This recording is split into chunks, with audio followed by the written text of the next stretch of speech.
Today, gravel bikes and cyclocross bikes have more in common than they do differences. But there are some differences, and that's what I want to talk about in this video. So years ago, I compared gravel bikes and cyclocross bikes, and I'm doing the same thing in 2024. The way I did this was I've been riding gravel bikes for the last 3 years. I haven't had a cross bike because cyclocross racing just died. But I picked up a cyclocross bike recently. I raced it in a local cyclocross race, and I've been riding it on gravel for 2 months. The only change that I made was I changed out the cyclocross race tires, which were 33C Maxxis All-Terrain, and I put on some 40C Maxxis Ramblers. Other than that, the bike is stock. So I want to talk about how this giant TCX has compared to a pure gravel bike like the Niner RLT9 RDO, which has been my gravel steed for many years. I've had the steel version, the alloy version, and now the carbon version. And just a side note, the carbon version is amazing. I rode the cross bike strictly for 2 straight months. And then recently I hopped back on the gravel bike. And so I want to talk about what I noticed hopping back on the gravel bike. So the first thing was the handlebars.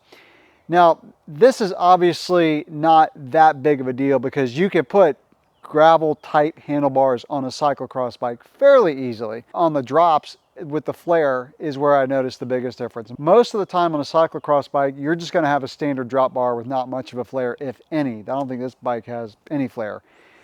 When you're on the drops of a flared handlebar, that's where you really notice the difference. And just your hands being out more gives you a lot more control. I like the feel better. Some people don't like that. Some people like their hands in because the theory is when you're in the drops is when you need to be most aerodynamic, and if your hands are out, then you're less aerodynamic. But on gravel, you're not going as fast as you are on the road, so aerodynamics don't play in as much of a factor as maybe stability if you're on a rough road. So that was the first thing that I noticed. The second thing was the way the front end felt. The front end on the cyclocross bike just feels more precise, and it actually feels stiffer, whereas the gravel bike, cornering on the gravel bike just takes more intention, but there's more stability. Now, I'll just say that a lot of what I'm saying in this video is not groundbreaking news for those of you who have been riding for a while. But I just want to highlight these differences that I noticed. With a mountain bike or like a cross and gravel bike, the differences in geometry are most noticed on the front end. And it was the same hopping back and forth between these two bikes. I just felt like the front end of the cyclocross bike is more precise. You can just slice and dice the corners, especially on single track. I actually preferred the cross bike on single track over the gravel bike just because of how precise the steering was on tight turns, and it felt stiffer. Whereas the gravel bike, it just feels more planted. You feel like when you actually go into a corner, you can just hold that line easier without the front end wandering around, especially when the terrain is loose. So if you're going over gravel that's kind of loose, you're just more stable on the gravel bike. The Giant TCX has a fairly high bottom bracket for good reason. When you're on a cyclocross course pedaling through the corners, you need that higher bottom bracket so you don't have pedal strikes when you're trying to pedal through a fast corner. So on the cross bike, you feel higher up and you feel kind of perched over the bike more, like you're more on top of the bike and the bike's just underneath you for you to move it around, which I like that. And I'll just say that cyclocross bikes make great gravel bikes, and this is a prime example, especially with a tire change. So if you want a bike that just feels more maneuverable, feels like it's more underneath you, the cross bike is a great option. Now on the gravel bike, because the wheelbase is slightly longer and the bottom bracket is lower, you feel like you're kind of sitting more inside the axles, which gives it that stable feel. Another thing that I noticed about the cyclocross bike, the gravel bike, is it felt like it floated over the chatter more. And that's probably one of the biggest advantages for me for the gravel bike is the comfort, how it felt over chatter. Ironically, the cross bike, this is a cyclocross race bike, has alloy wheels. This particular model of the Niner RLT9 has Zip 303 carbon wheels. So if I had alloy wheels on the gravel bike and carbon wheels on the cyclocross bike, that difference over the chatter would be even more prominent. But it really speaks to how a gravel bike is built. So I think two things give it that floating feel over the chatter, and the chatter just gets absorbed better on the gravel bike for these two reasons. One is the geometry. So wheelbase longer, lower bottom bracket, a little bit slacker head angle. It just gives you that feeling of being able to float through stuff and not have to think so much about handling the bike. Also, the fact that the carbon is built a little bit differently on the gravel bike. So the gravel bike is not quite as stiff in the frame.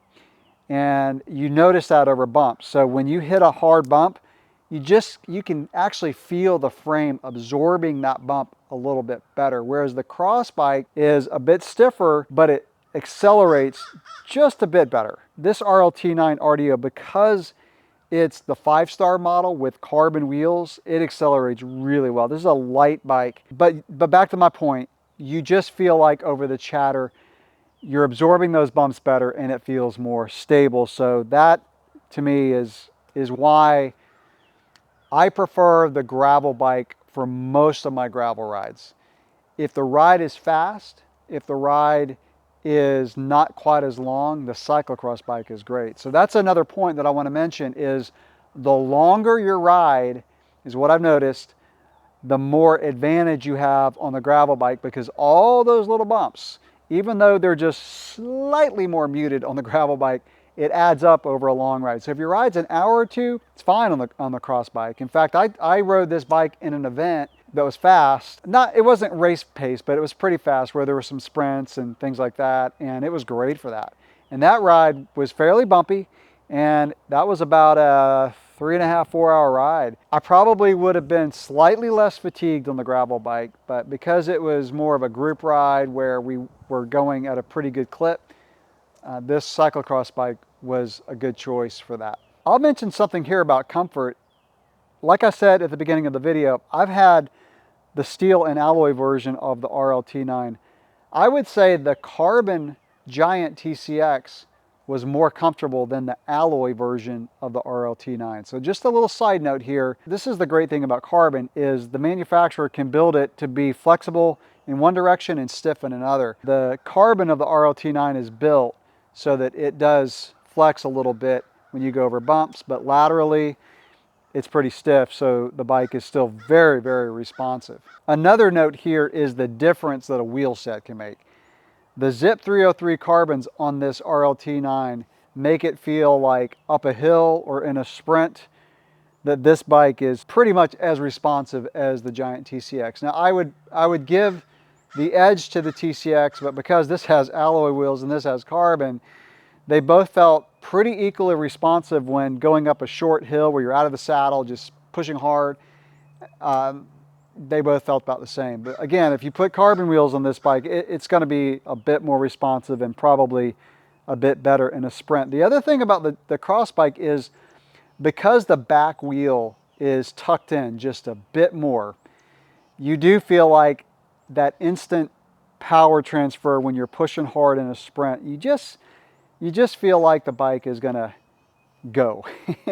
Whereas the gravel bike, it still feels very responsive, but the back wheel sticking out just a bit more makes it feel like the acceleration is not quite what the cyclocross bike is. So in conclusion, the cross bike is a great bike for gravel. I've said this in a couple videos, but since I'm making a cross versus gravel video, I want to go ahead and say that if your gravel riding is not extreme, so super steep, super fast, you don't need a really high-end gearing or a really low-end gearing, then I would say that the cross bike can make a great gravel bike. What would be my preference, being that I have both in my fleet right now? I would say it's the gravel bike for most of my gravel roads because of how comfortable this bike is. Now, don't get me wrong. When I say more comfortable, we're talking minute differences, but over a long ride, it does add up. So that's why I would choose the gravel bike, but I'm really enjoying this bike. And for the few cyclocross races that we have left, this is a really phenomenal bike. If you're coming from a road background and you're getting into gravel, but you're just used to road bikes that are really snappy and very responsive, you probably would like a cyclocross bike on gravel. Now, if you just want to go all in and get a full-on, a little bit slacker gravel bike, it's going to take you a little while to get used to the handling if you're coming from a snappy road bike, but they are more comfortable. They take less attention on rough surfaces. And that's another reason why gravel bikes are better for longer rides is after 3, 4, or 5 hours, the less attention you have to give to the handling. So the less effort it takes you to keep the bike in a straight line over rough surfaces, it's going to play into that fatigue factor. So you're going to be a little bit fresher on a long ride on gravel. Another thing that I'll mention while I'm wrapping up this video is most gravel bikes today have set up for bike packing or even some light touring because of the braze-ons on the fork and on the frame. You can add a rack and you can just add bags a bit easier on a gravel bike. Although I'm about to get into some bike packing and I might try some bags on the Giant TCX just as an experiment. So stay tuned to the channel for that. There's a whole bike packing series coming that I'm about to get into. I'm really excited about it. Super excited, actually. So that is kind of my updated gravel versus cyclocross bike comparison. Leave some comments below what you think. If you've ridden both of these styles of bikes, let us know the differences that you've noticed. Let us know which one you prefer and why. I would really love to hear your opinion on it. So that's going to wrap up this video. I will catch you in the next one. And by the way, I am doing a full review on the Giant TCX coming up because I've had this in my fleet for a while now. So that one's coming. So I'll catch you in the next video. Thanks for watching.